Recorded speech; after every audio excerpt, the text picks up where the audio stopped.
Before I begin, I want to thank Poison Waters for being here today and for helping make this such a wonderful celebration. We're fortunate to have you with us and grateful for your support of Wilsonville Pride. I also want to acknowledge some people that are in the audience today. We have from the City Council, we have City Councilor Ann Shevlin. I believe City Councilor Sam Skoll is somewhere here. We also have Congresswoman Andrea Salinas. Yay! And State Representative Sureki Smith. Thank you all for being here today. I suspect most of you would rather hear more from Poison Waters than from me, especially given this heat. So thank you for indulging me for a few minutes.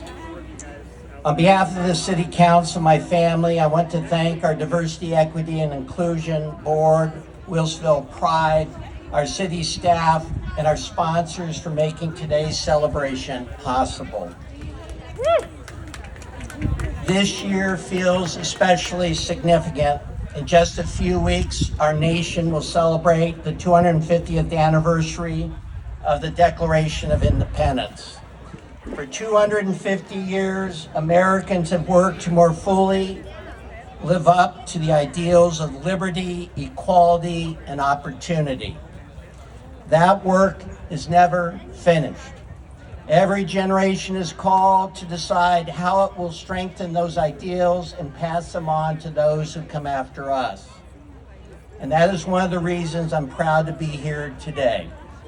Because for me, pride has never been about politics.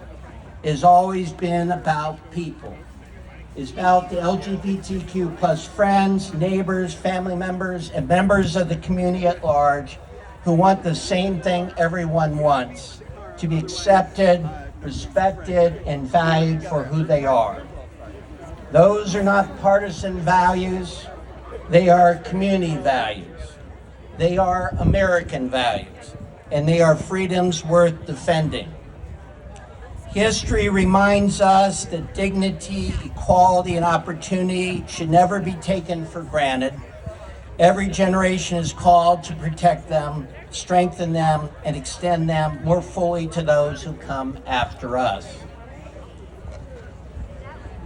That responsibility belongs to all of us now. In a time when public life too often rewards division, pride reminds us of something important. We do not have to agree on everything to recognize the worth of another person.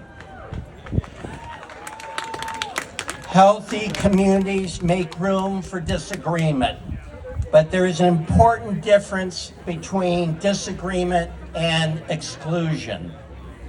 In Wilsonville, we may not agree on everything, but we believe every person deserves to be treated with dignity and respect. That is Wilsonville at its best.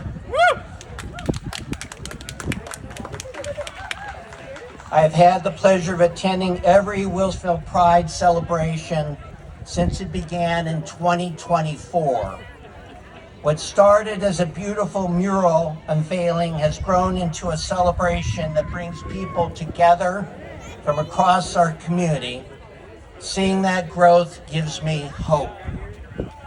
When I look out at this crowd today, I find myself thinking about the next generation.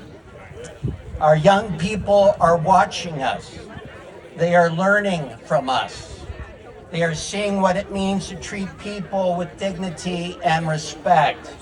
They are witnessing what it means to care for their neighbors.